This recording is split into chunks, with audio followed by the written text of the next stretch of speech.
गुंहदेवात्मबुद्धिप्रकाशं मुक्षुर्वे शरणमहं प्रपद्ये। मुक्षुर्हो शरणमहं प्रपद्ये। सच्चिदानन्दरूपाय विश्वोत्पत्त्यादिहेतवे तापत्रयविनाशाय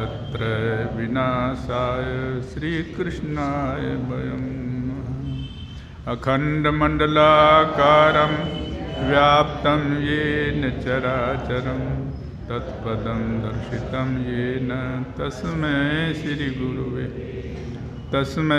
श्रीगुरुवे मनोजवं मारुततुल्यवेगं जितेन्द्रियं बुद्धिमतां वरिष्ठं वातात्मजं वानरयूथमुख्यं श्रीरामदूतं शरणं प्रपद्ये। श्रीरामदूतं शरणं। उपस्थित महामंडलेश्वर स्वनाम धन्य शिवानंद जी महाराज, हमारे पार्श्व में बैठे हुए गुरुमंडल के उत्तराधिकारी श्री शिव स्वरूप जी, उपस्थित माता एवं बहनों, भगवत प्रेमी सज्जनों, आप आत्म तत्व क्या है इस संबंध में श्रीमद् भागवत के माध्यम से आप प्रवचन सुन रहे हैं, जिसमें नवयोगेश्वर में से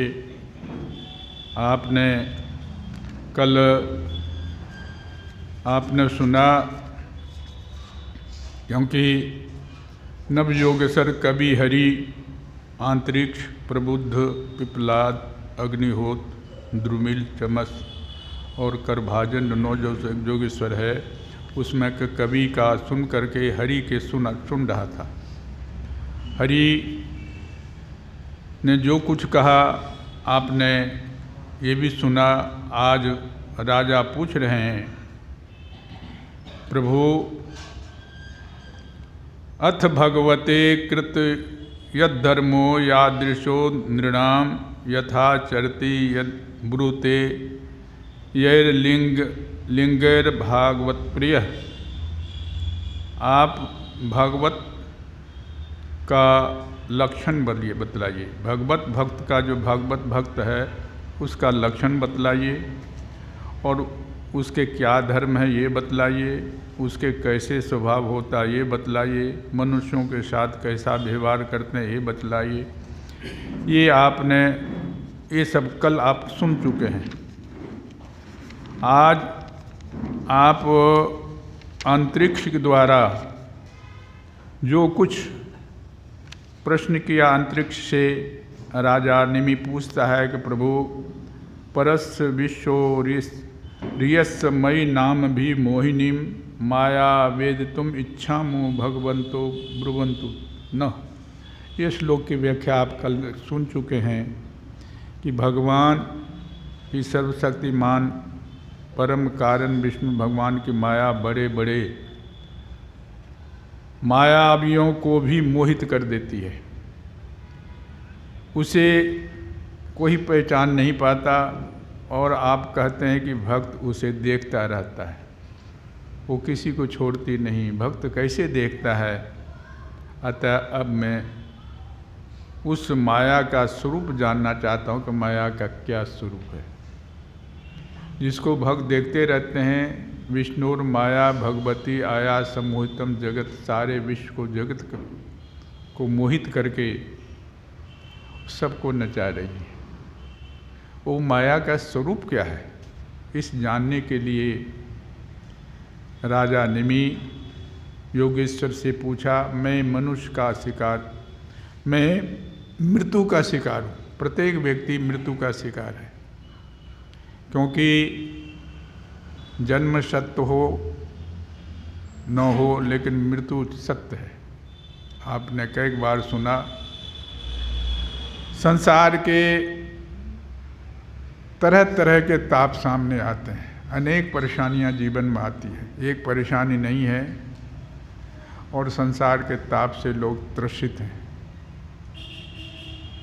आप जो भगवत स्वरूप अमृत का पान करा रहे हैं, निमि राजापू कह रहे हो, वह उन तपों को मिटाने के लिए एकमात्र औषधि है। संसार के जो तप है, ताप है, अग्नि है, उसको समन करने के लिए आपका उपदेश एक प्रकार का औषधि है। इसलिए मैं आप लोगों की इस वाणी का सेवन करते करते तृप्त नहीं होता हूँ। आप कृपा करके और कहिए। ये कल इस हो गया था इसका, आज अब अंतरिक्ष उसका उत्तर दे रहे हैं। ये भूतानि भूतात्मा महाभूतेर महाभुजः समजोर उच्चावाचान्याह स्वमात्रम प्रसिद्धये। अंतरिक्ष कह रहे हैं कि राजन, भगवान की माया अवर्चनीय है, अनिर्वचनीय है, उसकी कोई व्याख्या नहीं कर सकते। क्योंकि कल आपको बतलाया, न तो माया सत्य है न असत्य। सत्य इसलिए नहीं है, सत्य उसको कहते हैं जो जिसका कभी जन्म न हुआ हो और जिसकी मृत्यु नहीं हुई हो, जो तीनों काल में एक रस रहता हो, जिसका ना कोई, जिसका जन्म हुआ मृत्यु हो गया। तो सत्य का मतलब जिसका कभी जन्म न हुआ हो, जिसकी मृत्यु न हुई हो। तो ऐसी परिस्थिति में माया जो है जन्म होती है, मृत्यु भी होती है और दिखाई भी देती है। तो ऐसी परिस्थिति में ये सत्य भी नहीं है, असत्य भी नहीं है, दिखाई दे रही है, इसीलिए सत्य मालूम दे रही है। आदि पुरुष परमात्मा जिस शक्ति से संपूर्ण भूतों के कारण बनते हैं। क्योंकि माया यदि वेदांत में उतरोगे तो ये कि ब्रह्म के अतिरिक्त कुछ नहीं है, ब्रह्म के सिवा कुछ नहीं है।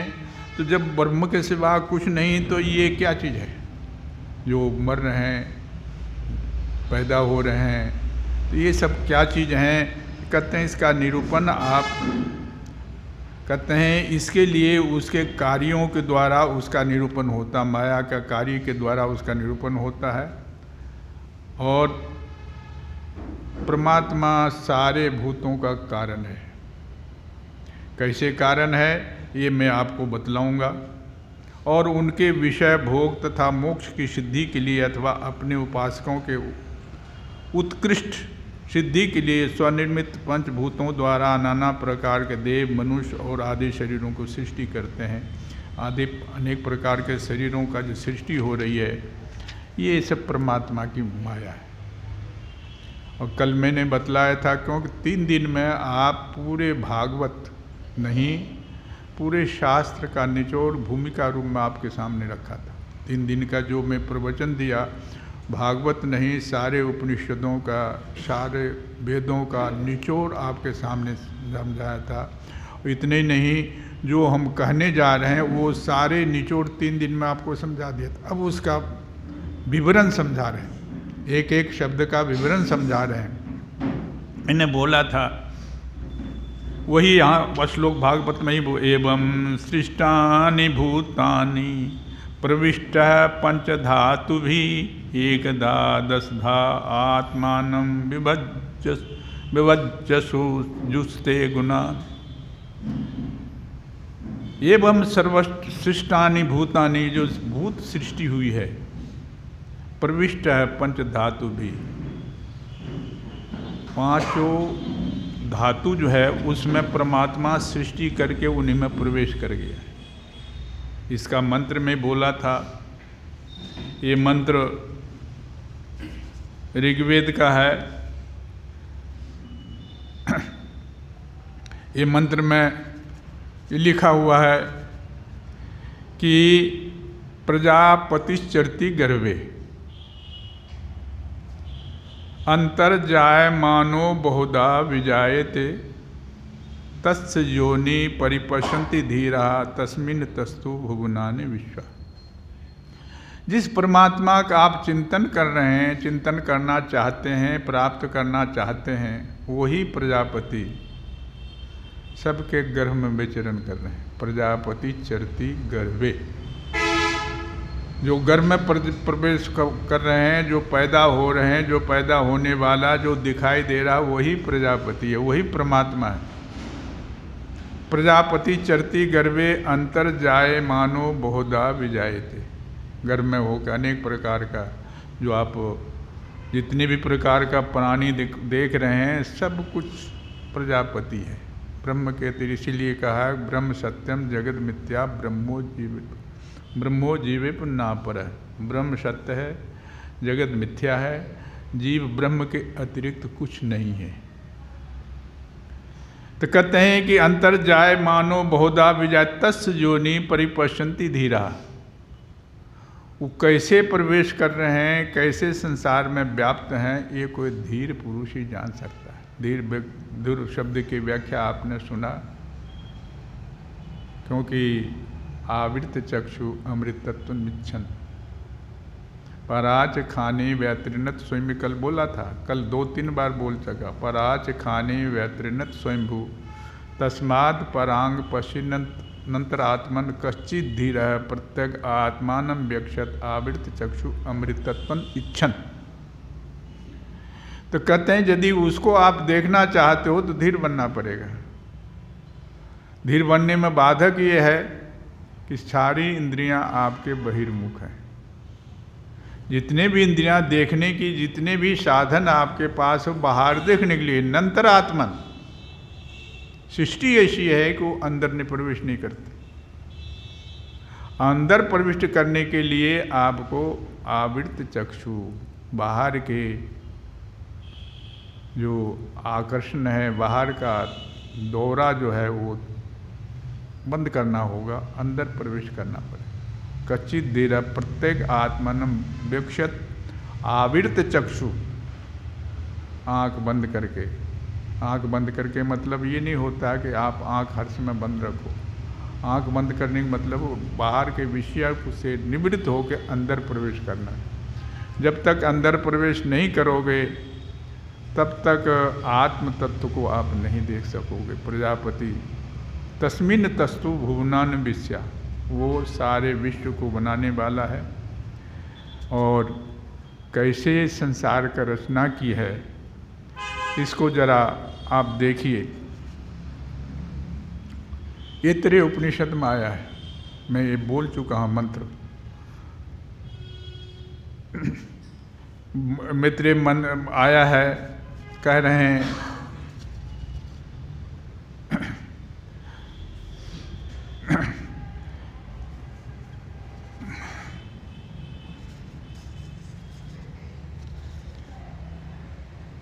हैं कि देखो ओम आत्मा व इदम एक एवाग्र आशित। पहले एक ही अकेले थे, आत्मा व इदम एक एवाग्र आशित। स इच्छत एवाग्र आशित नान्यत किंचित मिश्रतः। कोई पदार्थ ऐसा नहीं जिसको मिश्रण करके, जैसे कि आप कोई शीरा बनाना चाहते हो तो उसमें पदार्थ की ज़रूरत है कि नहीं। शीरा बनाना चाहते हो, शीरा बनाने के लिए लोट कितना चाहिए, घी कितना चाहिए, पानी कितना चाहिए, चीनी कितना चाहिए, तभी शीरा में बन सकता है। तो कहते हैं कि परमात्मा जो सृष्टि करना चाह रहे थे, वो सृष्टि के लिए कोई साधन नहीं था, केवल अकेले आत्मा वो इदम एक एवाग्र आशित नान्यत किंचित मिशत। कोई मिश्रण करने के कोई पदार्थ नहीं था। स इच्छत लोकान अनुसृजायति। उनके मन में इच्छा हुई कि संसार का मैं सृष्टि करूं। इस पर 2 दिन बोला है मैंने। क्यों, क्या बोला?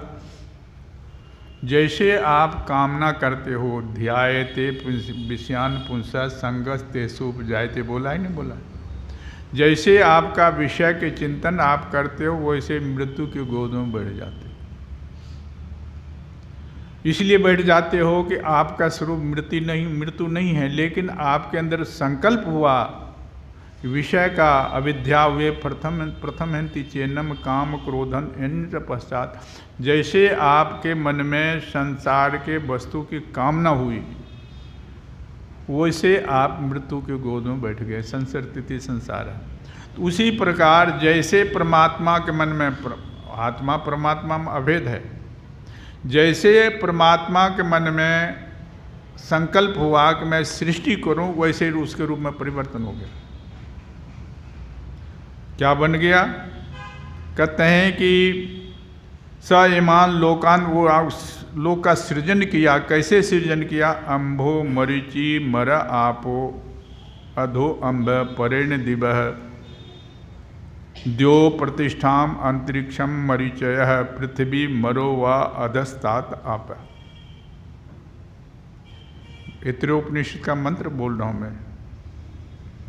कहते हैं अम्भो जल रूप में परिणत हो गया। जैसे वो उनके मन में संकल्प हुआ कि मैं सृष्टि करूं, वैसे जल रूप में परिणत हो गया, जल रूप में बन गया। और जल कहते हैं कि अम्भो मरीचि मर आपो अधो अम्भ। कहते हैं कि जल का 4 कोटि बन गया, अम्भो मरीचि और आप, मर और आप।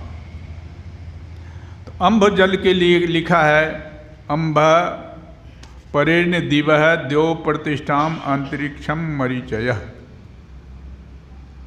अम्भ जल जो है 2 लोक में रहता है। 2 लोक स्वर्ग से ऊपर रहता है। स्वर्ग मह जन तप सत 5 लोक है। उपासकों के लिए 5 देव है न, तो 5 उपासक के 5 लोक बने हुए। क्योंकि जो उपासना करता है, जिसका उपासना करते हैं, भगवान गीता में लिखा है यत्र, कहते हैं अंतिम समय में जिस समय मन जहाँ आप दोगे वहाँ आप कर जाओगे। गीत भागवत में लिखा है यत्र मनो देहि धारियेत सकलम दिया स्नेहाद द्वेषाद भयाद वापी याति अर्थ स्वरूप काम। जहाँ जहाँ मन आप दोगे वहाँ आप जाओगे। यदि आप विष्णु का मन दे दिया है तो विष्णु लोक में जाओगे, शंकर को मन दिया है तो शंकर के लोक में जाओगे, और देवी के लोक में दिया है तो देवी लोक में जाओगे, भूत को मन दिया तो भूत मन में जहाँ जाओगे। यदि आप संपत्ति में मन दिया तो संपत्ति के लिए जो बनना होता वो बनोगे। एक सेठ था, सेठ बहुत धर्मात्मा था, बहुत धर्मात्मा था सेठ। तो नारद जी घूमते घूमते आए, बोले सेठ जी अब आपको, क्योंकि मैंने कई बार बोला आपको, यदि परीक्षा दे रहे हो आप, एक ही सब्जेक्ट में सारा वर्ष निकाल दोगे तो परीक्षा में पास होगे कि फेल होगे? ये बतलाओ जरा। पास होगे फेल? एक ही 4 सब्जेक्ट आपका, एक ही सब्जेक्ट में पूरा वर्ष आप निकाल दोगे तो परीक्षा में पास हो गए फेल हो गए? फेल हो गए। तो आपके लिए 4 सब्जेक्ट है, ये सोचना है क्या सब्जेक्ट है। वो सब्जेक्ट को देखना हो तो कालिदास ने रघुवंश लिखा, शैशवे अभ्यस्त विद्या नाम यौवने विषयीषणाम वार्धक्ये मुनिवृत्ति नाम योगांते तनु तेजाम। शैशवे अभ्यस्त विद्या नाम, बाल्यावस्था, जब तक आपकी शादी नहीं होती, बाल्यावस्था का उम्र मानी गई है। कहीं बाल्यावस्था 60 वर्ष तक शादी न करो तो बाल्यावस्था नहीं माना जाएगा। शरीर वर्ष, जीवन को 4 विभाजन करो, 100 वर्ष अधिक। आज वैसे तो काठियावाड़ में ऐसे व्यक्ति को मैंने देखा है कि इसको 107-8 वर्ष तक जिया है। हमारे आत्मज्योति आश्रम है सूरत में, वो पड़ोसी था भूरा भाई नाम, तो 110 वर्ष तक जिया। तो ठीक है 110 वर्ष आप जी सकते हो, संयम से रहोगे तो 1000 वर्ष भी जी सकते हो। लेकिन कहने का मतलब अधिकतम आयु कलयुग में 100 वर्ष माना है। 100 वर्ष को 4 विभाग कर दो, 25 वर्ष का हो गया। तो शैशवे अभ्यस्त विद्या, 25 वर्ष तक विद्या का अभ्यास करो। क्योंकि गृहस्थ के लिए किसी चीज़ को आधारे अधिकरणम, गृहस्थ यदि आप गृहस्थ में प्रवेश करना चाहो तो गृहस्थ के लिए ऐसा चाहिए, अर्थागमो नित्य मरोगिता च प्रिया च, गृहस्थ के लिए लिखा है अर्थागमो नित्य मरोगिता च प्रिया च भार्या प्रिय बादनी च वश्य पुत्रो अर्थ करी च विद्या सिर जीव लोके सुखानि राजन। गृहस्थ को सुखी बनाना चाहते हो तो रोज पैसा चाहिए आपको। अर्थागमो, पैसा नहीं होगा तो गृहस्थी कैसे चलेगा? तो बोले कि पैसे से गृहस्थी चलेगा, बोले हाँ, लेकिन पैसा मिल गया तो नित्यम अरोगिता, यदि शरीर निरोग नहीं है तो डॉक्टर पैसा ले जाएगा। शरीर निरोग नहीं है तो डॉक्टर और डाकू का राशि कौन अलग अलग है? एक ही है। डॉक्टर और डाकू का राशि एक ही है। और इतने नहीं, दोनों शस्त्र दिखा के पैसा लूटता है। ऑपरेशन कराना हो तो डॉक्टर शस्त्र रहता ना उसके हाथ में, डाकू के हाथ में भी शस्त्र रहता है, लेकिन फर्क इतना है, डॉक्टर शस्त्र धारण करता बचाने के लिए और डाकू शस्त्र धारण करता मारने के लिए, लेकिन दोनों पैसा लेता। तो कहते हैं अर्थागमो, यदि आपका जीवन संयम में नहीं रहेगा तो वो पैसा डॉक्टर ले जाएगा। बोले इसी से काम चल जाएगा? बोले नहीं, सच सुख बोला ना। तो कहते हैं तीसरा सुख क्या है? कहते हैं अर्थागमो नित्य मरोगिता च प्रिया च भार्या। घर में यदि पत्नी न हो तो घर सुना सुना रहेगा, पत्नी भी चाहिए। लेकिन पत्नी कैसी चाहिए? केवल देखने में सुंदर न चाहिए, प्रिया च भार्या प्रिय वादिनी च, मधुर भाषणी होनी चाहिए। यदि देखने में सुंदर है, कटु भाषणी है, तो वो काम बाहर से काम करके आओगे, थकान उतारने के बजाय बुखार चढ़ा देगी। ऐसी पत्नी नहीं चाहिए। घर में आए, आप दिन भर कार्यालय में किसी से मत्था पची करके आए, फैक्ट्री में काम करके आए, मजदूर कर जो जिसका है वो काम करके आए, घर में कुछ मांगा तो आते ही इतना बड़ा लिस्ट पकड़ा दिया कि तेरे को पता है, आपको पता है घर में क्या है, नहीं ये नहीं है, तो आप वहाँ से थकान उतारने के लिए आए तो आपको बुखार चढ़ जाएगा। ऐसी पत्नी चाहिए, प्रिय वादिनी, मधुर भाषणी हो कि आते ही आपका थकान उतार दे। बोले इससे काम चल जाएगा? बोले नहीं, क्योंकि साल 2 वर्ष शादी होने के बाद फिर लोग देवताओं के संतों के चक्कर काटते रहते हैं कि डॉक्टरों के कि इसको संतान चाहिए, क्यों नहीं संतान हो रहे हैं? तो संतान कैसा चाहिए? वश्य से पुत्र हो। यदि पुत्र आज्ञाकारी नहीं है तो वो वृद्धावस्था में कहता रहे इससे बढ़िया तो बांझ रह जाते तो अच्छा। तो कहते हैं वश्य से पुत्रो अर्थकारी जो विद्या, अर्थकरी विद्या चाहिए।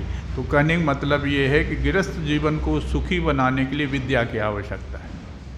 तो इसीलिए लिखा है शैशवे अभ्यस्त विद्या नाम, बाल्यावस्था में विद्या का अभ्यास करो, पहला सब्जेक्ट। दूसरा सब्जेक्ट गारस्थ में प्रवेश करो।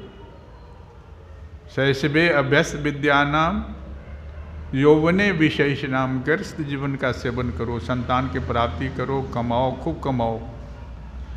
और वार्धक्य मुनिवृत्ति नाम, जब वृद्धावस्था, जब वृद्धावस्था कब हो जाता है? लोग घर में पोता आता है ना, क्योंकि 25 वर्ष में शादी आप करोगे तो 50 वर्ष में आपका बेटा भी 24 वर्ष का हो जाएगा, 51 वर्ष में 25 वर्ष का हो जाएगा। तो 25 वर्ष के में शादी, लड़की जवान होती है 16 वर्ष में, लड़का जवान होता 25 वर्ष, पूरा अंग, उसके बाद विकास नहीं होता।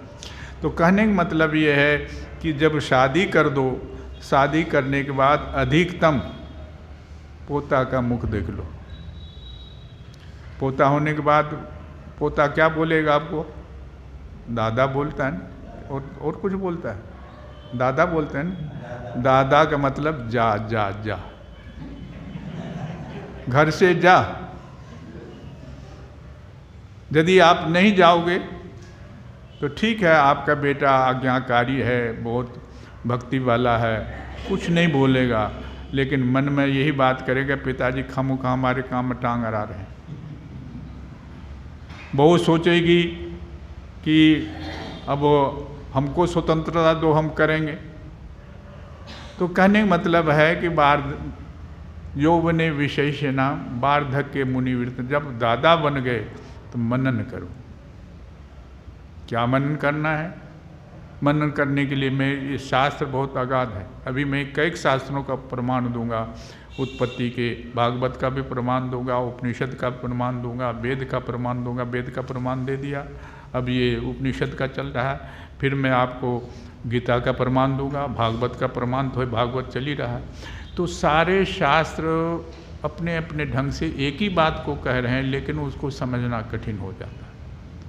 कभी कभी तो ऐसा आ जाता है कि एक दूसरे का क्रॉस करता है। मेरा विषय दर्शन रहा है, दर्शन रहा है तो कोई 24 पदार्थ मानते हैं, कोई 22 पदार्थ मानते हैं, तो इसी ढंग से कोई किसी को मानते हैं, कोई किसी को मानते हैं, तो इसका निष्कर्ष निकालना कठिन हो जाता है। तो हम कहते हैं कि इस चक्कर मत पड़ो, तुम तीन ही बात पर ध्यान केंद्रित कर दो।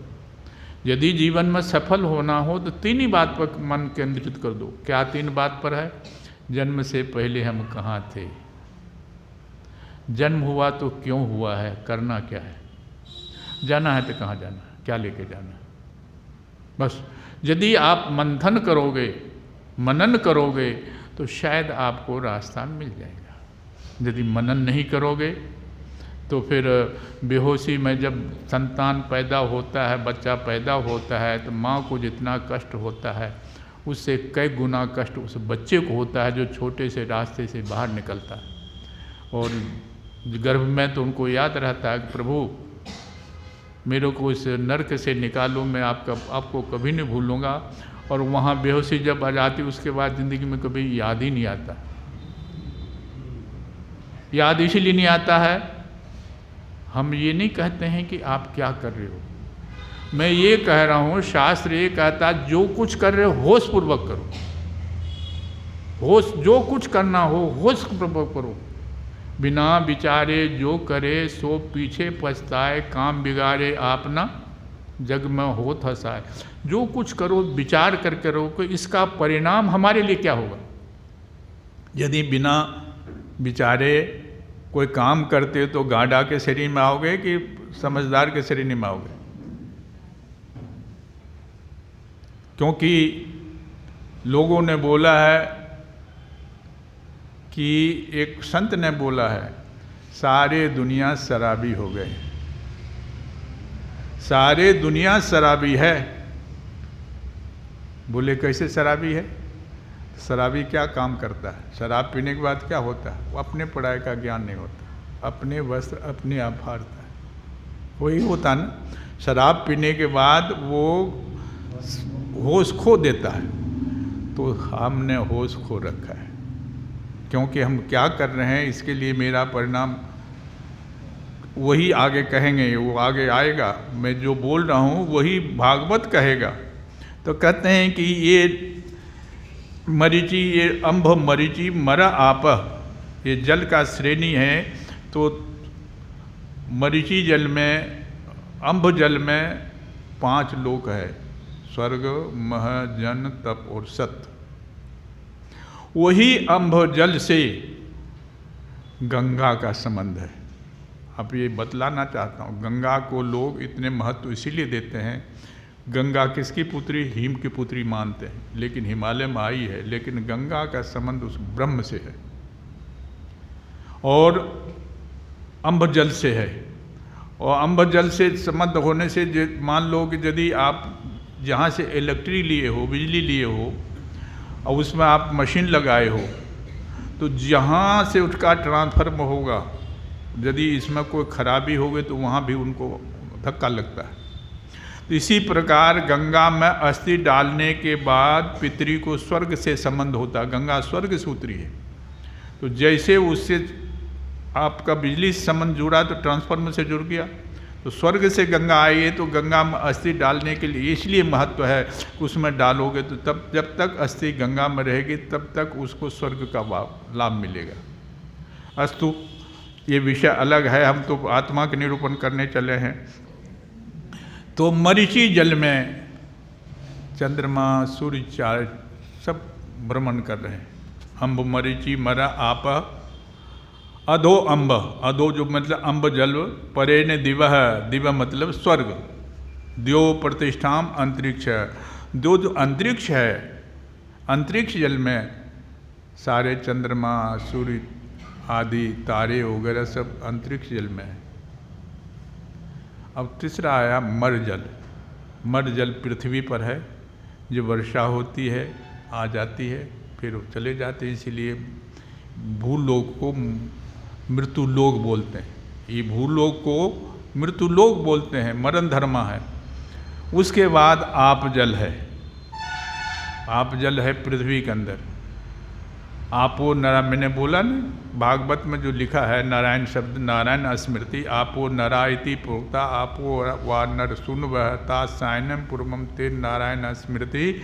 आप जल से संतान की प्राप्ति होती है। आप खाते हो, फल खाते हो, अन्न खाते हो, उससे रस विपाक बन के संतान कैसे प्राप्ति होती है इसको बोल चुके हो, तो उससे संतान की प्राप्ति होती है। तो कहते हैं कि यदि आप यही कह रहे हैं कि वो परमात्मा जिस जल से सृष्टि हुई है वो वही है ना, क्योंकि कपास से धागा बना, धागा से वस्त्र बना, तो वो वस्त्र कपास से भिन्न हो सकता है? कपास जो है, कपास से धागा बना, तंतु बनी, तंतु से वस्त्र बना, तो वो वस्त्र जो है सरने के बाद कपास किसे पैदा हुआ? भूमि से। बड़ा विलक्षण प्रश्न। प्रश्न ये है, आप भोजन करते हो, भोजन करते हो, सभी भोजन करते हैं। भोजन के पदार्थ कहाँ से पैदा होता है? जमीन से। और शरीर में से जो विकार निकलता है वो कहाँ जाता है? वही खादरा बन के फिर भोजन आता है ना, वही आता है ना। जो आप खाते हो वही आप जब पंचभूत से शरीर बना आपका, मान लो पंचभूत से बना है ना, पंचभूत को अग्नि में डाल दिया जाता है। शरीर से आत्मा जब निकलती है तो जीव आत्मा जब निकलती है तो फिर उसको अग्नि में डाल देते हैं। वो कहाँ जाता है? मैंने बतलाया था आपको, भूमिका में सब कुछ बतला दिया, लेकिन केवल स्मरण दिला रहा हूँ। धूम ज्योति सलिल मरुतः सन्निपात को मेघ। मेघ की संज्ञा यही है कि धुआं, अग्नि, वायु, जल से मिश्रण होता है, फिर अन्न में आता है। वो शरीर भी फिर वो अन्न में आ जाता है। बल्कि यहाँ तक है, यज्ञ जो है ना, यज्ञ कहा प्रजापति चरते गर्भे अंतर जाय मानो बोध। ये यज्ञ न यज्ञ यजमंत देवास्तानि धर्मानि प्रथम यज्ञ है ना। यज्ञ की प्रक्रिया क्या है पता है आप? निर्जीव से सजीव का निर्माण करना यज्ञ है। जौ, तिल, घी, चोखा डालते हो ना यज्ञ में, तो वो जीव है निर्जीव है? निर्जीव है ना। और वो निर्जीव को आप डालते हो अग्नि में तो उससे धुआं बनता है। अग्नि में जाता है, धुआं में जाता है, जल में जाता है, वायु में जाता है, तो उसका मेघ का निर्माण होता है।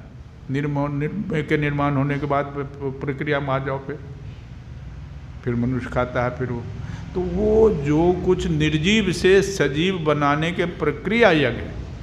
और कोई चीज़ नष्ट नहीं होता, आप भी नष्ट नहीं होते। ये केवल यही जानने की वस्तु है कि हम मरते हैं कि नहीं मरते हैं। मैंने इसी पर मृत्यु क्या चीज़ है, इसी पर इसी हाल के अंदर 2 महीना बोला हूँ। उसका कैसेट मौजूद है यहीं पर। मृत्यु क्या चीज़ है, मृत्यु है कि नहीं, इस पर विचार किया गया। चलो अस्तु। और कहते हैं इस प्रकार। और देखो गीता साफ कर रहे हैं, पढ़ रहे हो आप लोग, गीता जानते हो। अन्नाद भवति भूतानि, है न, पर्जन्याद अन्न संभव, यज्ञात भवति पर्जन्यो यज्ञ कर्म समुद्भव, है कि नहीं? आप यहाँ तो मैं हमारे बहुत ये जो साथ में बैठे हुए महामंडलेश्वर देश विदेश में कथा करते हैं। मैंने कहा आपको वहाँ ले चलते हैं जहाँ की साधारण कथा सुनने वाले व्यक्ति नहीं बैठते। यहाँ तो सारे के सारे वेदांत, मैंने जब प्रवेश किया यहाँ तो माताएं लोग वेद मंत्र से मेरा स्वागत किया।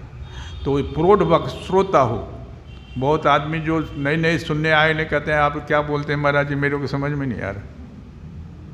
इसमें ऐसे श्रोता भी हैं जिसको कहते हैं आपकी बात समझ में नहीं आ रहा, क्योंकि ये साधारण व्यक्ति की समझने कक्षा की बात नहीं, क्योंकि ये व्यक्ति जिन्होंने सत्संग सुना है, जिन्होंने शास्त्र पढ़ा है, जो बड़े बड़े वेदांतियों का सत्संग सुना, वही समझ सकता है आत्म तत्व को, नहीं तो समझना बड़ा कठिन है।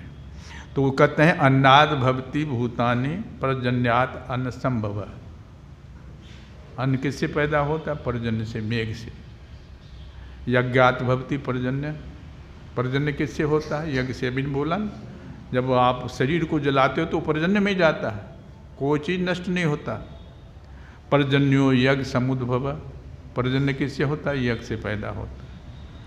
अच्छा, कर्म भवोद्भवम विद्धि ब्रह्माक्षर समुद्भवम, जो कर्म कर रहे हो वो वेद से कर रहे हो। वेद किससे पैदा हुआ है? परमात्मा से। ततः सर्वगतम ब्रह्म तस्माद सर्वगतम ब्रह्म नित्य यज्ञ प्रतिष्ठितम, इसीलिए यज्ञ में ब्रह्म बैठा हुआ। देखो जैसे मैंने ऐतरेय उपनिषद का बतलाया, गीता भी वही कह रही, वही यहाँ भागवत कह रहे हैं। एवं सृष्टानि भूतानि प्रविष्ट पंचधातु भी एकधा दशका आत्मानं विभज्जुष्यते गुणा। इस प्रकार पंचभूतों के द्वारा बने हुए प्राणी, पंचभूतों से निर्माण जो बने हुए प्राणी हैं, उन्होंने अंतर्यामी रूप, उसी में परमात्मा अंतर्यामी रूप से प्रवेश करे। मैंने एक कहानी बतलाई थी आपको, याद होगा, लेकिन पुनरावृत्ति कर रहा हूँ कि देवताओं की मीटिंग सभा हो रही थी, एक कल्पना है। तो परमात्मा ने उनको बुलाया सबको, बोले कि मैंने सृष्टि करके तो एक बवाल मोल ले लिया। क्यों बवाल मोल ले लिया? जो आता है वो उसका रोज़ के हर समय जो आता है अपना डिमांड लेके आता है, किसी डिमांड पूरी करें। मैं तो परेशान हो गया हूँ, क्या करूँ? किसी ने कुछ सलाह दिया, किसी ने कुछ सलाह दिया, लेकिन एक बुजुर्ग ने सलाह दिया कि आप ऐसा करो, कहीं मत जाओ, केदार में बैठोगे केदार पहुंच जाएगा, अमरनाथ बैठोगे अमरनाथ बैठ, कैलाश में बैठोगे कैलाश चला जाएगा, तुम उसके अंदर ही बैठ जाओ, तुम उसके अंदर ही बैठ जाओ।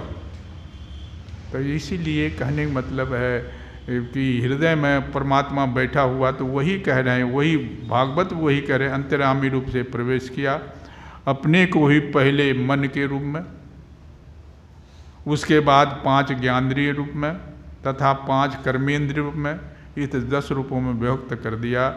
उन्हीं के द्वारा विषयों का उपभोग होता है, क्योंकि जो अपने वो सब परमात्मा ही अपने आप का विभाजन किया। और एक सोचने की बात है, आप कहते हो कि मैं भोजन करता हूँ, आप कहते हो कि मैं देखता हूँ, आप कहते हो मैं सुनता हूँ।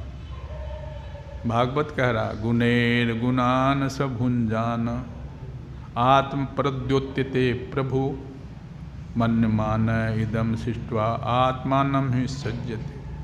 आत्मा बनते क्यों है?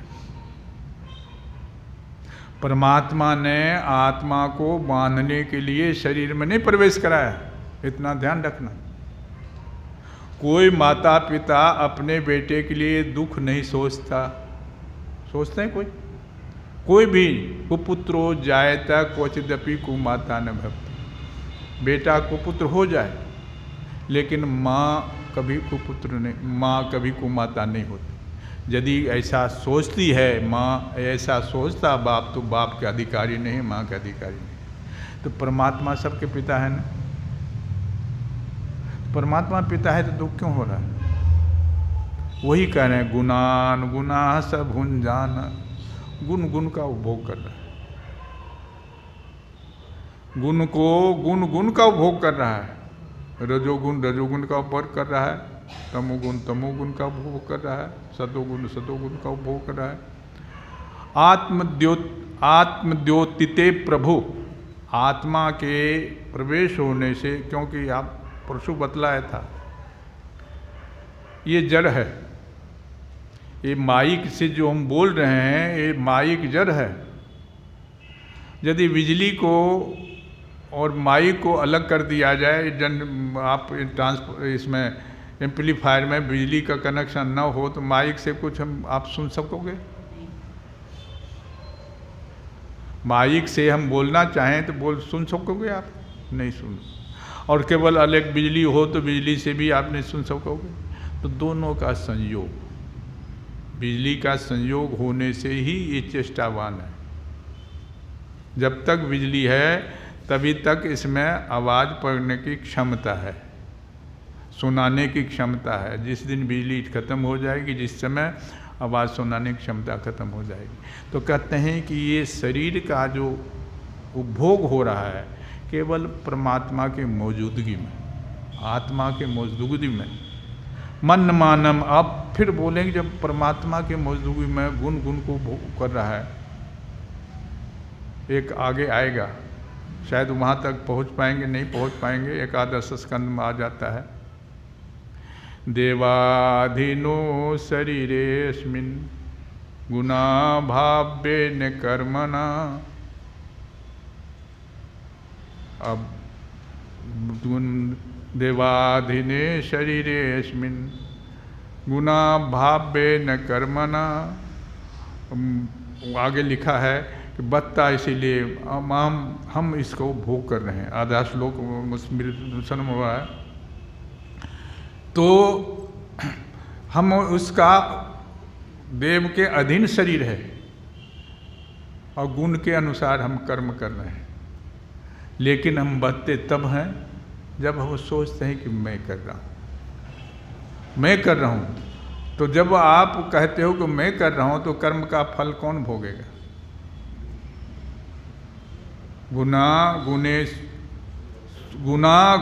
गुणैर गुणा स भुंजान आत्म प्रद्युतो प्रभु मन मान इदम शिष्टम आत्मानम ही सज्जते। मैं इसका मैं आसक्त हो गया हूँ, आत्मा से आसक्त हो कि मैं कर रहा हूँ, मेरे द्वारा हो रहा। इतने नहीं, आगे कह रहे हैं कर्माणि कर्म भी कुर्वन् समित्यानि देवभृत ततत् कर्म फलम गृहन् ब्रह्मति सुखेतर। कर्माणि कर्म भी कुर्वन्, जो कर्म इंद्रियां हैं वो कर्म करता है, सकाम कर्म करता है और उनके अनुसार शुभ अशुभ कर्म को भोगता है। क्योंकि मैं परसों बोला था कर्मोदय कर्म फलानुरागा तत्रानुयन्ति न तरन्ति मृतो सदर्थ योगावगमात् समन्तात् प्रवर्तते भोग योगेन देहि। कर्मोदय, जो कुछ भी आपको मिल रहा है, अभी 15वां अध्याय का गीता का पाठ किया, हम पढ़ते तो हैं, उनके अर्थ को समझते नहीं। कर्मानुबंधिनी मनुष्य लेके आया कि नहीं? कर्मानुबंधिनी मनुष्य लोग। तो कर्म को भोगने के लिए हम आए हैं,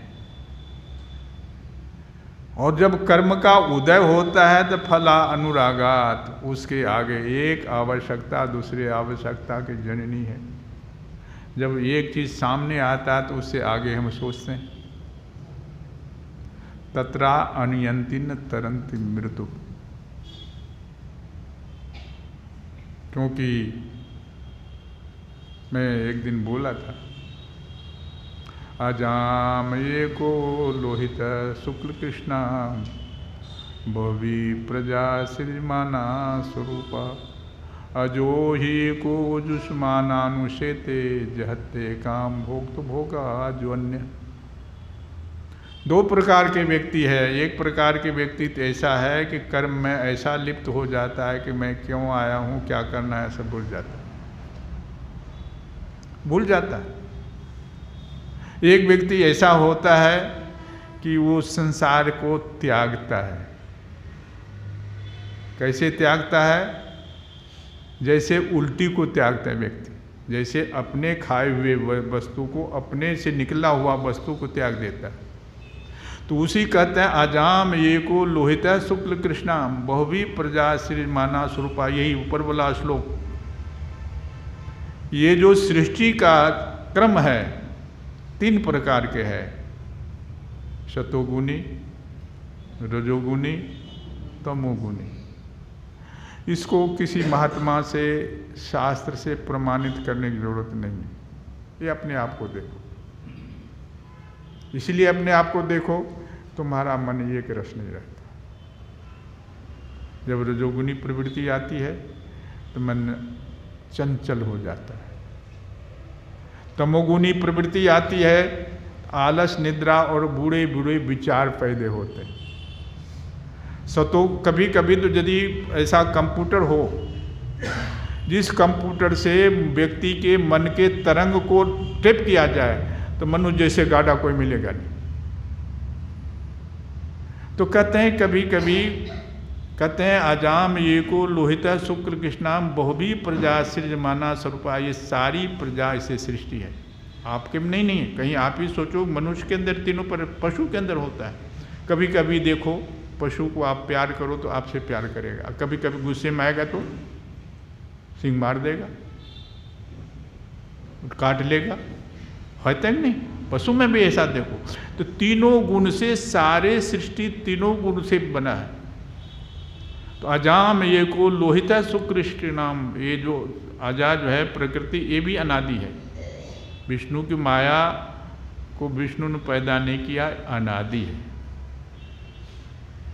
तो कहते हैं कि ये प्रकृति जो है 3 गुणात्मक है, और 3 गुणात्मक प्रमाण देने की जरूरत नहीं, सबको अपने आप समझ लो।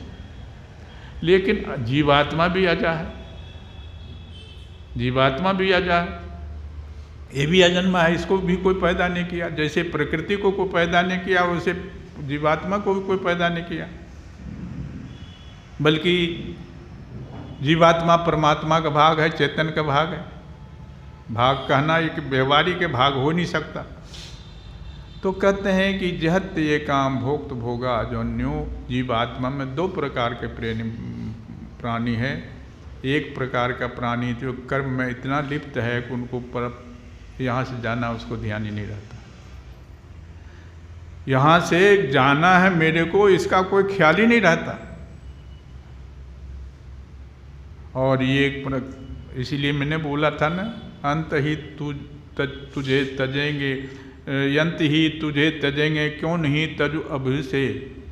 कबीर ने लिखा है, जो तुम्हारे को अंत में छोड़ने वाले हैं तो अभी से क्यों नहीं छोड़ देते। तो कहते हैं कि अजाम ये को लोहित शुक्ल कृष्णाम बहुवी प्रजा श्रीमाना स्वरूपा अजो ही ये को जुष माना अनुसेते। एक अजा जो होता है प्रेम से उनको भोगता है, ये एक उल्टी समझ करके छोड़ता है। उल्टी इसीलिए है कि आप देखो जितने भी व्यक्ति ये सब उल्टी को भोग कर रहे, हम भी उसमें शामिल हैं। जितने भी व्यक्ति हैं सब उल्टी खा रहे हो। यदि उल्टी ना खाते तो सबका जीवन एक रस होता। कोई सुखी है, कोई दुखी है, किसी के पास पैसा इतना है कि गवर्नमेंट से छुपाते फिरना, किसी के पास इतना अभाव है कि रोटी के लिए सोचना पड़ता है कि शाम को रोटी कैसे बनेगी, है कि नहीं। ये इसका निर्माण करने वाला कौन? आपका कर्म है। कर्मानुद वही करें, कर्मोदय कर्म फलानुरागास तत्रा अनुयंती न तरंत उन्नति। कर्म के करने में, कर्म को भोगने में सारा जीवन बीत जाता है। और सदर्थ योगान, जो सद आत्मा आपके साथ है उसके साथ संबंध नहीं होता। जो आत्मा आपके साथ है उसके साथ संबंध नहीं होता। प्रवर्तते भोग योगे न जेहि। संबंध किसके होता? संसार के साथ, भोग के साथ। भोग का संबंध होता है तो जैसे मैंने कहा ना, यत्र यत्र मनोदेही धारित सकलम धिया स्नेहाद द्वेषाद भयाद वापी याति तत्स्वरूपतम, जिसके साथ आपका संबंध होगा वहीं जाओ, अकाट नियम है। तो कहते हैं इतने नहीं, कर्माणि कर्म भी कुर्वन् सनिमित्तानि देभृत तत्तत् कर्म फलम गृहन ब्रह्मति सुखेतरम। वो कर्म करने से जो आपको भ्रमा रहा है, जन्म मन के चक्कर में जो डाल रहा है, वही कर्म डाल रहा है, वही कर्म डाल रहा है। तो इसका मतलब वो कर्म करना बंद कर दें, नहीं होगा। आए हम जगत में तो जीना ही पड़ेगा, जगत यदि जहर है तो पीना ही पड़ेगा, जगत में आए हैं तो कर्म करना ही पड़ेगा, शरीर यात्रा नहीं चलेगी, छोड़ना नहीं। मैंने आपको बतलाया था, यर्हि सृष्टि बंधोयम आत्मनो गुण वृत्तिदः।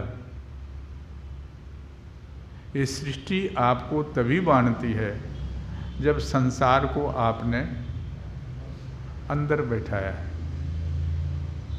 निर्देय आद्यम सुलभम सुदुर्लभम पल्लवम सुकल्पम गुरु कर्णधारम मयानुकूले नवस्ते तिरितम पुमान भवाब्धि नतरित आत्मा।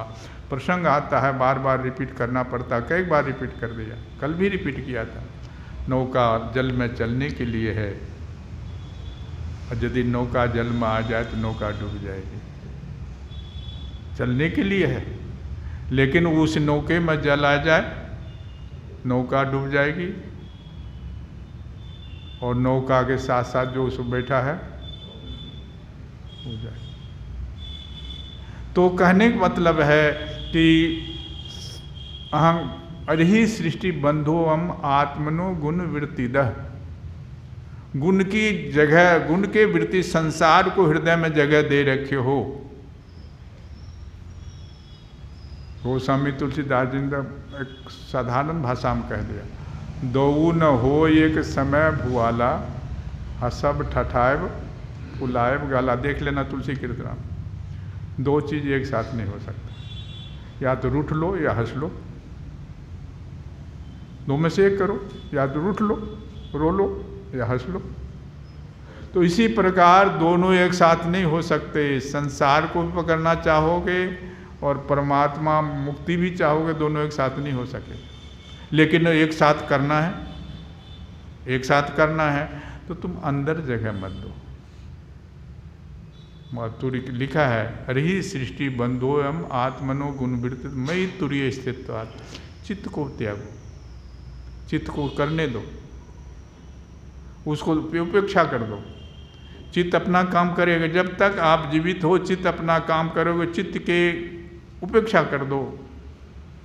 जो विवेक है, मैं बोला ना, पहले दिन बोला था, भाग्योदेन बहुजन्म समर्जितेन सत्संगमं च लभते पुरुषो यदा वे अज्ञान कृत मोह मद मदांधकार नाशम विधाय ही तद उदेते भी। बोला है, याद है आपको? भागवत के सुनने की यही आवश्यकता है कि आपके अंदर विवेक होना चाहिए। दुख का कारण संसार नहीं, दुख का कारण परिवार नहीं, दुख का कारण शरीर नहीं, दुख का कारण अविवेक है। विवेक न होना ही दुख का कारण। जब विवेक आपके जीवन में आएगा तो आप नौका बन जाओगे। आप नौका बन जाओगे।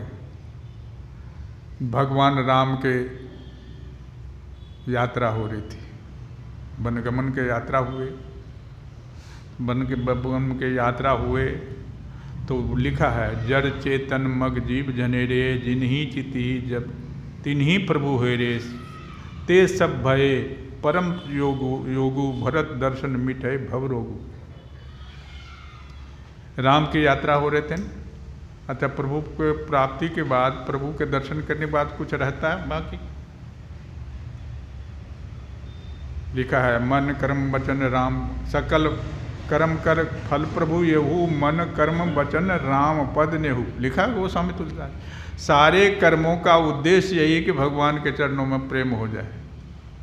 लेकिन वहाँ लिखा है, आप देख लेना रामचरितमानस में, जब अयोध्या कांड में, जर चेतन मग जीव जघने रे, जिनहि चितहि जिनहि प्रभु हो रे, सब ही सब भय परम पद योगु, भरत दर्शन मेटे भव रोगु। जब तक भव रोग है, घाड़ी कितने सुंदर बनी है, घाड़ी जानते हो ना, उसका भावनगर का पेड़ा और सूरत की घाड़ी प्रसिद्ध है ना, पेड़ा प्रसिद्ध है ना। पेड़ा बहुत देखते ही मुंह में पानी आ जाता है। पेड़ा को देखते ही, केसरिया पेड़ा को देखते ही मुंह में पानी आ जाता है कि मैं भी खाऊं, लेकिन ब्लड शुगर है, ब्लड शुगर है, फिर क्या होगा? पेड़ा खाने से मरोगे कि जियोगे? तो कहते हैं कि वो जब तक भवरोग है तब तक वो राम के दर्शन से भी आपको कोई लाभ नहीं होगा, नहीं होगा, नहीं होगा। जब तक काम क्रोध लोभ मोह अंदर बसा हुआ है, मैंने बोला था नान्यास प्रिया श्लोक बोला था, तो तब तक नहीं होगा। तो संत का दर्शन, संत क्या करता है, ये इस पर आ रहा हूँ। संत क्या करता है? भव रोग को मिटाता है। बारक राम कहे जग जो कोई, होई तरन तार नरते ही। तो कहते हैं कि भरत दर्शन में राम की यात्रा पहले हो रही है और संत की दर्शन यात्रा बाद में हो रही है। तो गलत उल्टा हो रहा है ना। पहले संत राम को मिलाने के लिए बोलता है ना। पहले वहाँ गोस्वामी तुलसीदास ने कहा कि राम की यात्रा जो कि गलत कराया उन्होंने। पहले संत के यात्रा करना चाहिए, फिर राम का यात्रा।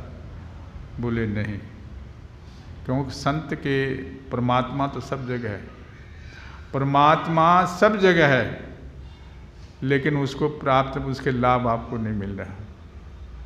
राम की बात छोड़ो, परमात्मा सब जगह, राम सब जगह है। राम के अतिरिक्त संसार में कुछ है नहीं, लेकिन राम का आपके जीवन में लाभ नहीं मिल रहा है। क्यों? आपके भव रोग है, रोग है। और रोग कौन मिटाएगा? डॉक्टर। डॉक्टर के पास जाओगे तभी तो रोग होगा। भोजन बहुत बढ़िया है, आपके जीवन में ताव है। मैं अपनी बात बताता हूँ, अपने जीवन की घटना बताता हूँ। सन 2000 मेरे ख्याल से 84-85 में मेरे पेट में पत्थरी हो गई थी। बत्रा हॉस्पिटल में भर्ती था। गुरुजी ने दिल्ली वाले को फ़ोन कर दिया कि भगवत स्वरूप का ऑपरेशन हुआ है, सबको ध्यान रखना। बढ़िया बढ़िया फल लेकर लोग आते थे, बहुत बहुत शरबत लेके आते थे। ऐसे ऐसे चीज़ खाने के लिए आते हैं कि लोग हज़ार रुपये किलो मिलता है लेके कि महाराज जी थोड़ा खाओ। लेकिन मैं परमात्मा से प्रार्थना करता है कि प्रभु मेरे पास कोई खाने की चीज़ सामने ना आए। कारण बुखार, ऑपरेशन हुआ था, बुखार था। तो कहने का मतलब है कि यदि आपके पास लिखा है, पूर्व जन्म के पाप से हरि चर्चा न सुहाए, जैसे ज्वर के वेग से भोजन की रुचि जाए। भोजन की रुचि तब तक नहीं रह आएगी जब तक आपके अंदर ताव होगा, बुखार होगा। तो बुखार को लिए क्या डॉक्टर को जाना चाहिए? तो वही कह रहे हैं कि भरत दर्शन मेट ही भव रोग। तो भरत संत थे। आपको सब परमात्मा के प्राप्ति के कहा न, प्रभु रूठे तो ठोर है, हरि गुरु रूठे न ठोर। गुरु की आवश्यकता, ये प्रभु को प्राप्त करने का विषय है ही नहीं। प्रभु प्राप्त करने का विषय नहीं है, ना विषय प्राप्त करने का कोई साधन है। यदि प्राप्त करना हो तो गुरुदेव को प्राप्त करो। इसीलिए मैंने वेद का मंत्र बोला था, परीक्ष लोकान कर्मचितान ब्राह्मणो निर्वेद मायास्त नास्तिक कृतक कृतेन। यदि माया से आपको वैराग्य भी हो गया है तो भी परमात्मा नहीं मिलेगा, परमात्मा सामने भी होगा तो भी नहीं मिलेगा। तद विज्ञानार्थ स्वगुरु में वो गच्छे, दूसरे चरण में लिखा है। मंत्र के आधा भाग में तो ये लिखा है, आधा भाग में लिखा है कि नान्य आस्पिहार परीक्ष लोकान परीक्षिताम न ब्राह्मणो निर्वेद माया स्नाच कृत तद विज्ञानार्थ स्वगुरु में वो गच्छेत। उसको जानने के लिए गुरुदेव के पास जाना होगा। लेकिन गुरुदेव के पास जाने के बाद भी एक बात ध्यान रखना, गुरु का काम है समित पानीय श्रोत्रिय ब्रह्मनिष्ठम। समित बोलते हैं समधा को। समित किसको बोलते हैं? समधा। समधा मतलब लकड़ी ले जाके करोगे तो गुरुदेव उसमें अग्नि जलाएगा, आपसे हवन आहुति डालेगा, समझे? आहुति डलवाएगा, ज्ञान रूपी अग्नि को जलाएगा और उसमें आहुति डालेगा। यदि समधा लीली हो तो आहुति पड़ेगी कि आंख को फोड़ेगा? समधा यदि लीली हो तो उसमें अग्नि पकड़ेगी कि धुआरा होगा? धुआरा होगा तो गुरु के भी आंख फोड़ेगा, चेले के भी आंख फोड़ेगा। तो इसीलिए कहते हैं कि जब आपको तीव्र वैराग, संसार से जब वैराग हो, तभी आप गुरु से कुछ ले सकेंगे। तद विज्ञानार्थ सूर्य गुरु में गच्छेत समित पानी श्रोत्रियम ब्रह्मनिष्ठ। गुरु भी ऐसा हो जो वेद शास्त्र का ज्ञाता हो, शास्त्र का ज्ञान हो रखता हो, क्योंकि जिन्होंने खुद नहीं देखा था आपको क्या दिखाएगा। तो ऐसी परिस्थिति में तो कह रहे हैं कि सदर्थ योगात अवगमात समन्तात। परमात्मा की बात छोड़ो, तुम हो कि नहीं हो। एक बार व्यक्ति ने मेरे से कहा, मैं नहीं मानता भगवान वगैरह, कुछ नहीं मानता। मैंने पूछा उनको कि चलो भगवान को नहीं मानते, तुम अपने को आप मानते हो कि नहीं मानते? भगवान को नहीं मानते, भगवान वगैरह है भी नहीं, हम भी तुम्हारे साथ हों, तुम्हारे में समर्थन करता हूँ कि भगवान को हम भी नहीं मानते, लेकिन अपने आप को मानते हो कि नहीं? अपने आप को मानते हो तो तुम अपने से जुड़ जाओ, तुमको भगवान मिल जाएगा। यही कह रहे हैं, यही जो श्लोक मैं बोल रहा हूँ महाभारत का, सदर्थ योगात अवगमात समन्तात। जो आपके साथ है उसे अनुगप्त हो, उससे आपको जानकारी नहीं है मैं क्या हूँ, फिर प्रवर्तते भोग देह सामंता। चारों ओर आपको भोग घूम रहा है, चारों ओर संसार घूम रहा है, उसी से आपका संबंध होता है और उसी में आप चल जाते हैं। उसी में आपको बार बार जन्म होता रहता है, बार बार मरण होता रहता है, जन्म मरण के चक्कर से छूट नहीं सकते। तो वही ये कह रहा है, कर्माणि कर्म भी कुर्बन सन्निमित्तानि देवभृत। शरीर को चलाने के लिए कर्म करते रहते हो, कर्म इंद्रियों से सकाम कर्म करते रहते हो, उनके साथ शुभ कर्म का फल शुभ मिलेगा, अशुभ कर्म का फल अशुभ मिलेगा। क्योंकि कहते हैं कि धर्म का फल सुख होता है। सुख किस पेड़ पर फलता है पता है आपको? सुख का पेड़ होगा ना कोई? कौन सा पेड़ है जिसमें सुख फलता है? हैं? धर्म मात्र समवायी कारणम सुख। बहुत सुन, इसका मतलब हमारी बात सुन रहे हो, बहुत आदमी तो याद नहीं, मैं वही बोल चुका हूँ। धर्म मात्र समवायी कारणम सुखम। धर्म जैसे कि परमात्मा मूल में है और उससे सृष्टि है, तो जो कपास मूल में है, वस्त्र कितनों प्रकार का बन जाए, लेकिन मूल में कपास है। समझे हमारी बात? मूल में कपास है। बर्तन कुम्हार जो है, प्रजापति कुम्हार को बोलते हैं, आप लोग यहाँ क्या बोलते हैं पता? कुम्हार जो होता है ना, बर्तन बनाने वाला, उसको प्रजापति बोलते हैं। ब्रह्मा को प्रजापति बोलते हैं। तो प्रजापति बर्तन कितनों ही बना ले, लेकिन सब मूल में मिट्टी है। उसी प्रकार जितने सृष्टि है मूल में परमात्मा है कि नहीं? तो ऐसी परिस्थिति में आपको सोचना होगा कहते हैं सदर्थ योगात अमगमात समन्तात, जो सृष्टि है तो उसके साथ कहते हैं धर्म सुख जो है, सुख के मूल में क्या है? धर्म है। धर्म मात्र समवायी कारणम सुखम, अधर्मात् समवायी कारणम दुखम। दुख का कारण अधर्म है, सीधी सी बात, विपरीत करो।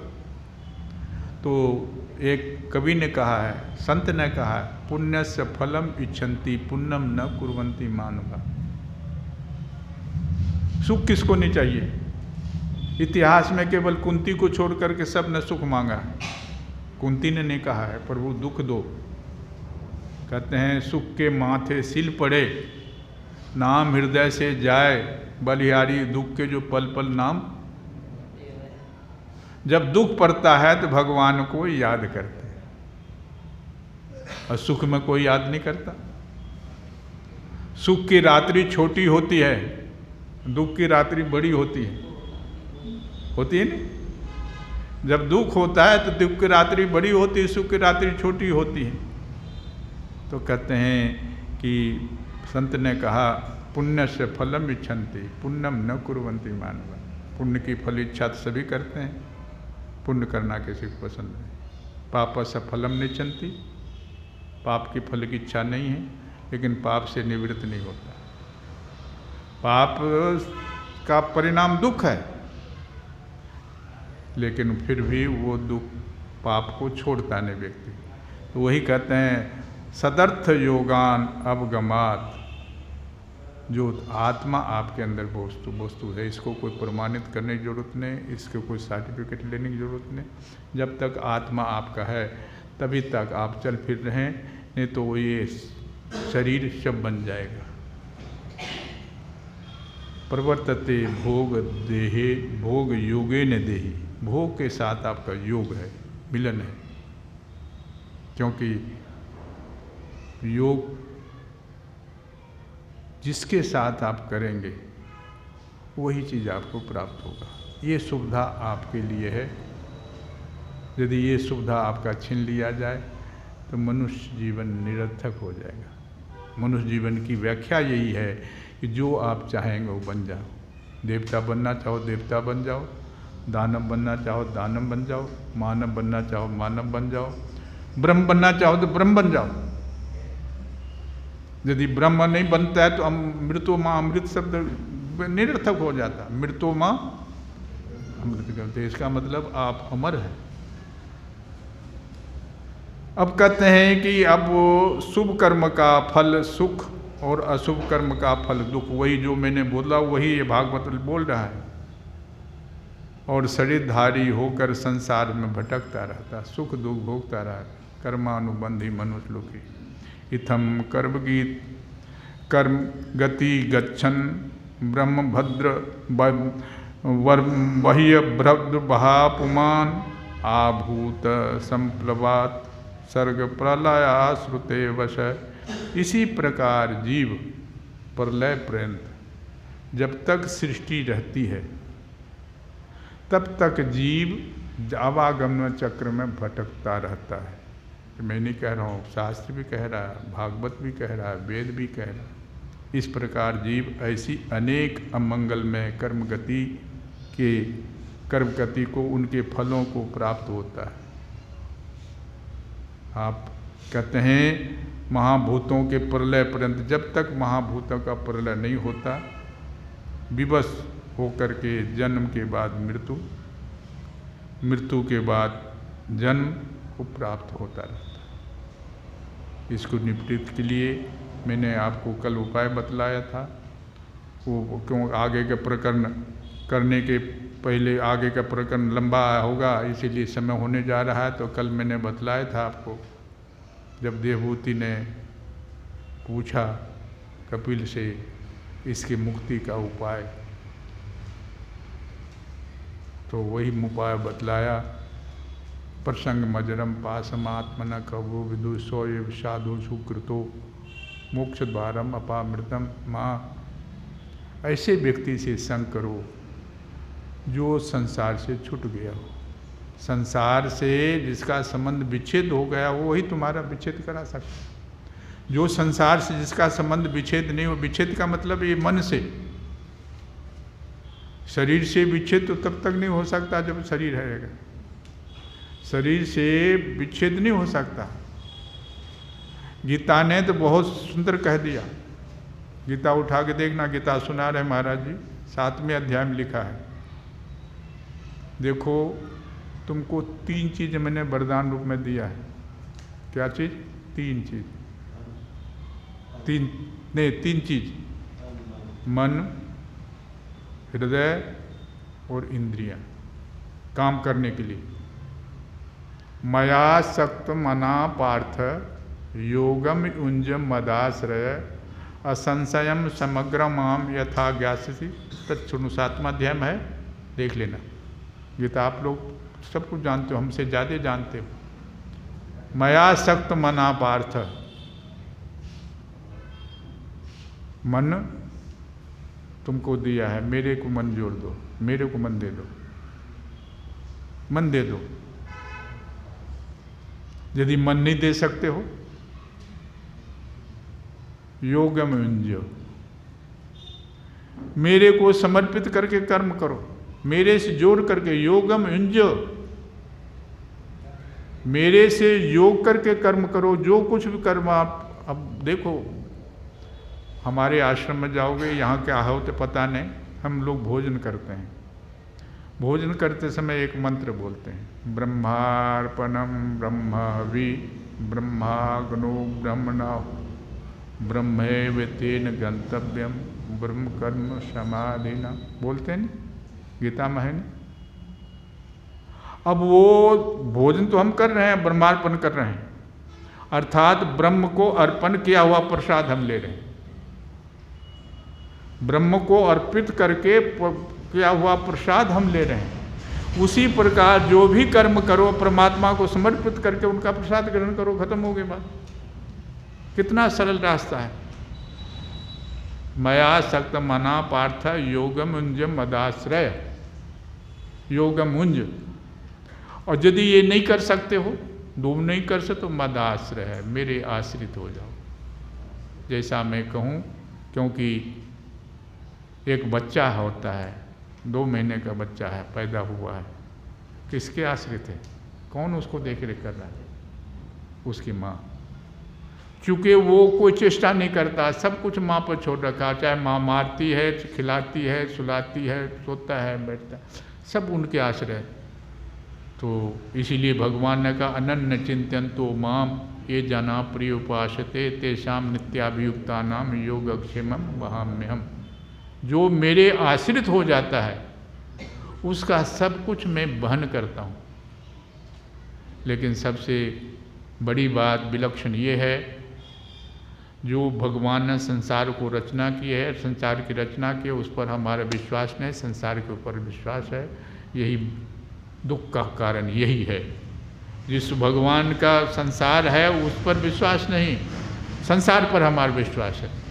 तो इसीलिए दुख का मूल कारण है। आगे की प्रकरण आगे कहें, श्री रामचंद्र कृपालु भज मन हरन भव भय ऋणम नव कंज लोचन कंज मुख कर पंद पद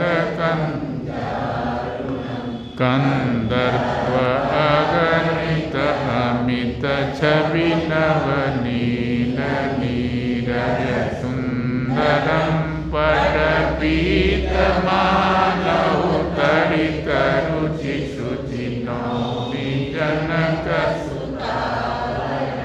भज दीन बंधु दिनेश दानव दैत वंशनि कंदनम रघुनंद आनंद कंद कौशल चंद दशरथ सिर मुकुट कुंडल तिलक चारुहार अंगभूषणम आजानुज सरचापदर संभ्राम जित कर इति वदति तुलसीदास शंकर शेष मुनिमनोरंजनं मम हृदय कुंज निवास कुरु कामादिखलतल श्री रामचंद्र कृपालु भज मन